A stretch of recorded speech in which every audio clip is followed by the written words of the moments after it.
जय हिंद दोस्तों, मैं इस वीडियो में इलिप्स के सारे टॉपिक को डिस्कस करूंगा जो भी जेईई मेंस के सिलेबस में है 15 मिनट में। यह वीडियो आपके लिए बहुत बढ़िया वीडियो होगा रिवीजन पॉइंट ऑफ व्यू से कि आप बहुत फास्ट रिवीजन कर सकते हैं। जैसे इलिप्स, सबसे पहले हम इलिप्स का डेफिनेशन देखते हैं। इलिप्स का डेफिनेशन जो है वो कॉनिक सेक्शन वाला डेफिनेशन ही मानता, मतलब कॉनिक सेक्शन का ही पार्ट है तो कॉनिक सेक्शन का ही डेफिनेशन मानेगा। तो कॉनिक सेक्शन में डेफिनेशन क्या होता है कि PS बाई PM जो होगा वो E के बराबर होगा, जहां पे स्मॉल e जो है वो इसेंट्रिसिटी को रिप्रेजेंट कर रहा है और इलिप्स के केस में इसेंट्रिसिटी का जो वैल्यू होता है वो 0 और 1 के बीच में है, जहां पे ये S आपका फोकस है, फिक्स पॉइंट है, और ये जो लाइन है ये लाइन आपका डायरेक्ट्रिक्स है, फिक्स्ड लाइन है। अब हम बात करें स्टैंडर्ड इक्वेशन ऑफ इलिप्स का, तो दो तरह का स्टैंडर्ड इक्वेशन होता है इलिप्स का। एक होता है हॉरिजॉन्टल इलिप्स और दूसरा होता है वर्टिकल इलिप्स। हॉरिजॉन्टल इलिप्स का फिगर ऐसा और वर्टिकल इलिप्स का फिगर ऐसा। अब इक्वेशन को देख के हम हॉरिजॉन्टल इलिप्स और वर्टिकल इलिप्स कैसे पहचानेंगे? अगर a का वैल्यू b के वैल्यू से बड़ा है मतलब वो हॉरिजॉन्टल इलिप्स है, अगर a का वैल्यू b के वैल्यू से छोटा है मतलब वो वर्टिकल इलिप्स है। अब हम कुछ इंपॉर्टेंट टर्म्स देखते हैं रिलेटेड टू इलिप्स।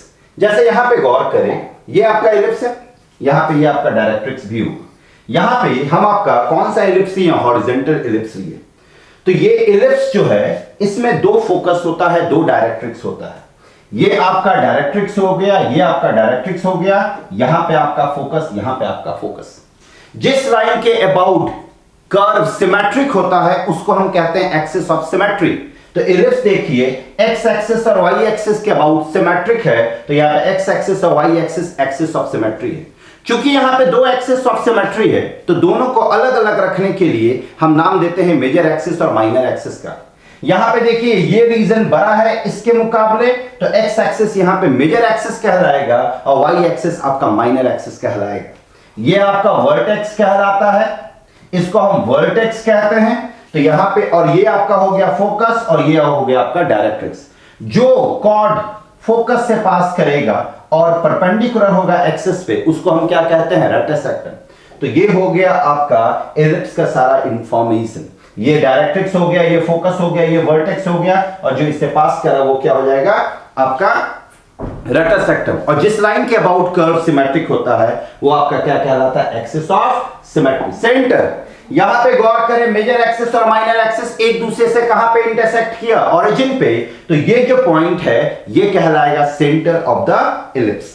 अब हम यहां पे सबके इक्वेशन को अगर देखें और सबके कोऑर्डिनेट को देखें तो गौर करें, यहां पे हम दो इलिप्स लिए हैं, एक हॉरिजॉन्टल इलिप्स और एक वर्टिकल इलिप्स। तो यहां पे जो आपका सेंटर होगा दोनों के लिए 0,0। वर्टिसेस जो होगा, फोकस का जो वर्टिसेस होगा वो प्लस माइनस ए, सॉरी हॉरिजॉन्टल इलिप्स का जो वर्टिसेस होगा वो प्लस माइनस a,0 होगा, तो वर्टिकल का क्या होगा? 0, प्लस माइनस b। यहां पे हम देख सकते हैं length of the major axis आपका 2a, तो इसमें length of the major axis 2b, length of the minor axis 2b, तो इसमें length of the minor axis 2a। Focus का कोऑर्डिनेट प्लस माइनस a,0, तो यहां पे फोकस का कोऑर्डिनेट 0, प्लस माइनस be। यहां पे आप देख सकते हैं डायरेक्ट इसेंट्रिसिटी। इसेंट्रिसिटी का फॉर्मूला होता है E divide by root under 1 minus B square by A square. तो यहां पे इसेंट्रिसिटी का formula E divide by root under A square minus B square. Equation of directrix यहां पे है x is equal to plus minus a by e, क्योंकि दो directrix होता था। यहां पे इक्वेशन होगा डायरेक्ट्रिक्स का y is equal to plus minus b by e। Length of the rectangle 2b square by a, तो यहां पे 2a स्क्वायर बाई b। यहां पे आपका parametric form a cos theta, b sin theta, तो यहां भी a cos theta, b sin theta. यहां पे आपका distance between two focus 2ae, तो यहां पे distance between two focus 2be। यहां पे distance between two directrix 2a by e, तो यहां पे distance between two directrix 2b by e। Actually in दोनों में बस एक डिफरेंस है, जहां पे x दिखेगा वहां पे y लिख दे, जहां पे a दिखेगा वहां पे b कर दे। देखिए यहां पे a दिख रहा तो यहां b किए, यहां पे b दिख रहा तो यहां पे a किए, यहां पे देखिए a e है तो यहां पे b e बना, यहां पे a बाई e है तो यहां पे b बाई e बना, यहां x था तो यहां पे y। तो हॉरिजॉन्टल अगर आपको याद है तो वर्टिकल भी आप आसानी से याद कर सकते हैं। बस ध्यान ये रखना है कि हॉरिजॉन्टल में जो काम x एक्सिस कर रहा वो काम वर्टिकल में y एक्सिस करेगा, हॉरिजॉन्टल में जो काम y एक्सिस करता वो काम वर्टिकल में x एक्सिस करेगा। यहां पे जो काम a का है यहां पे वर्टिकल में b का है, हॉरिजॉन्टल में जो काम b का है वर्टिकल में आपका a का है। अब हम यहां पे देखते हैं पॉइंट। पॉइंट कहां पे लाई कर रहा है इलिप्स के कंपैरिजन में, अंदर है इलिप्स के या बाहर है इलिप्स के या इलिप्स पे लाई कर रहा है। तो किसी भी पॉइंट, कोई भी पॉइंट जैसे x1, y1 दिए, हम उसको इसमें पुट करते हैं। अगर इसमें पुट करने के बाद वैल्यू पॉजिटिव आ जाता है, वैल्यू क्या आ जाता है पॉजिटिव, मतलब कि पॉइंट जो है वो आउटसाइड है। पुट करने के बाद वैल्यू अगर 0 आ जाता है मतलब कि वो पॉइंट इलिप्स पे ही लाई करता है, और अगर नेगेटिव आ जाता है मतलब वो पॉइंट इलिप्स के इनसाइड है। अब condition of tangent, tangent normal बहुत इंपॉर्टेंट होता है कॉनिक सेक्शन का। जैसे यहां पे गौर करें, हम यहां पे देखते हैं कंडीशन ऑफ टेंजेंट। मेरे पास इलिप्स का इक्वेशन ये है, ये आपका लाइन है, तो अगर ये लाइन इस इलिप्स पे टेंजेंट होगा तो वो इस कंडीशन को मानेगा। c is equal to plus minus a, इस plus minus root under a square m square plus b square. याद रखें कोई भी लाइन अगर टेंजेंट है तो वो इस कंडीशन को मानेगा, c is equal to plus minus root under a square m square plus b square. तो ये था आपका कंडीशन फॉर टेंजेंट। अब हम देखते हैं equation of tangent in different form. सबसे पहले देखते हैं पॉइंट फॉर्म। तो यहां पे मेरे पास ये इलिप्स का equation x square by a square plus y square by b square equal to 1। यहां पे मेरे पास एक पॉइंट x1, y1, ये x1, y1 जो है देख सकते हैं इलिप्स पे लाई कर रहा है। तो इलिप्स का इक्वेशन क्या होगा, सॉरी टेंजेंट का इक्वेशन क्या होगा, x स्क्वायर को रिप्लेस करें x x1 से और y स्क्वायर को रिप्लेस करें y y1 से। आप देख सकते हैं x x1 by a square y y1 by b square equal to 1। जब कभी भी पॉइंट कर्व पे हो तो आराम से हम टेंजेंट का इक्वेशन निकाल सकते हैं। x स्क्वायर को रिप्लेस करते हैं x x1 से, y स्क्वायर को रिप्लेस करते हैं y y1 से। अगर x है तो x को रिप्लेस करेंगे x प्लस x1 बाई 2 से, और y अगर है तो y प्लस y1 बाई 2 से। यहां पे हम टेंजेंट का इक्वेशन देखते हैं पैरामेट्रिक फॉर्म पे। तो गौर करें ये जो पैरामेट्रिक फॉर्म है ये भी तो x1 और y1 का ही काम कर रहा है। ये आपका x1 हो गया a cos थीटा, y1 हो गया b sin थीटा।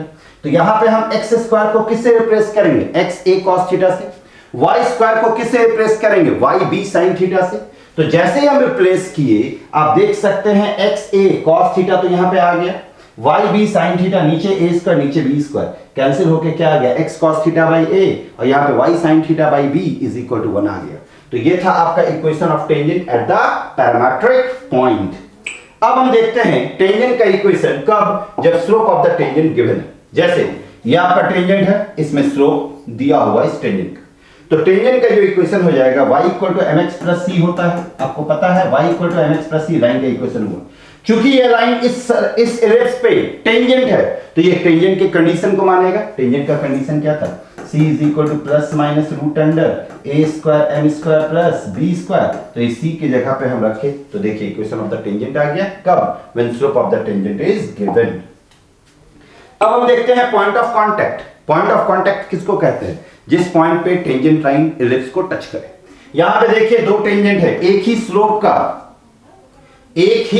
का कितना टेंजेंट होता है, दो टेंजेंट इलिप्स पे। तो यहां पे आप देख सकते हैं इसका भी स्लोप m और इसका भी स्लोप m। यहां पे एक स्लोप का दो टेंजेंट, तो ये आपका पॉइंट ऑफ कांटेक्ट हुआ, ये आपका पॉइंट ऑफ कांटेक्ट हुआ। क्यों, क्योंकि टेंजेंट लाइन आपके इलिप्स को यहां टच कर रहा और यहां टच कर रहा।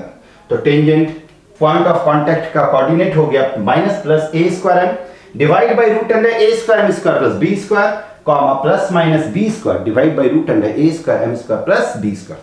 फॉर्मूला इंपॉर्टेंट है, फॉर्मूला याद रखें, इससे क्वेश्चन पूछा जाता है एग्जाम में। अब हम देखेंगे equation of normal. Equation of normal सबसे पहले हम पॉइंट फॉर्म में देखते हैं कि अगर पॉइंट गिवन है तो इक्वेशन ऑफ नॉर्मल क्या होगा, अगर पॉइंट गिवन है तो इक्वेशन ऑफ नॉर्मल क्या होगा। यहां पे देखिए x1, y1 पॉइंट है, इलिप्स का इक्वेशन हॉरिजॉन्टल इलिप्स है, तो आपके पास नॉर्मल का इक्वेशन बनेगा a square x by x1 b square y by y1, यहां पे प्लस होगा, यहां पे आपका प्लस होगा b square y by y1, और यहां पे आपका क्या आ गया a square minus b square, नहीं सॉरी यहां पे माइनस ही होगा, ये आ गया। अगर पैरामेट्रिक पॉइंट पे हम देखें, किस पे, पैरामेट्रिक पॉइंट पे, तो हम यहां पे x को किस, यहां पे x1 को किससे रिप्लेस करेंगे, a cos थीटा, और y1 के यहां पे क्या रखेंगे, b sin थीटा। तो देखिए a cos theta b sin theta आ गया, यहां पे a स्क्वायर x यहां पे b स्क्वायर y, ये a और a कैंसिल हो गया, तो ये क्या बना, ax sec theta minus by cosec theta is equal to what, a square minus b square. तो ये था आपका नॉर्मल का इक्वेशन कहां पे, पैरामेट्रिक पॉइंट पे, और ये था नॉर्मल का इक्वेशन एट a पॉइंट। अब हम देखते हैं नॉर्मल का इक्वेशन जब स्लोप गिवन हो नॉर्मल का। जैसे यहां पे आप देख सकते हैं मेरे पास ये इलिप्स है, यहां पे ये नॉर्मल का स्लोप गिवन है, नॉर्मल का स्लोप क्या है m, तो हमको इस नॉर्मल का इक्वेशन निकालना है तो इसका फॉर्मूला होता है y equal to M X, और ये मेन आपको दिमाग में रखना है, minus plus M A square minus B square divide by root under A square plus B square M square. ये कब होगा? जब slope of the normal given होगा, तो ये नॉर्मल का इक्वेशन होगा। तो यही था आपका इलिप्स का थ्योरी। इलिप्स में जेईई मेंस के सिलेबस में इतना ही है। जो भी जेईई मेंस में क्वेश्चन पूछा जाएगा वो इसी से रिलेटेड पूछा जाएगा। और टेंजेंट बहुत इंपॉर्टेंट है, टेंजेंट को आप जरूर अच्छे से याद रखें।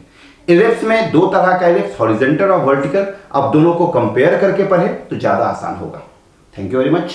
जय हिंद।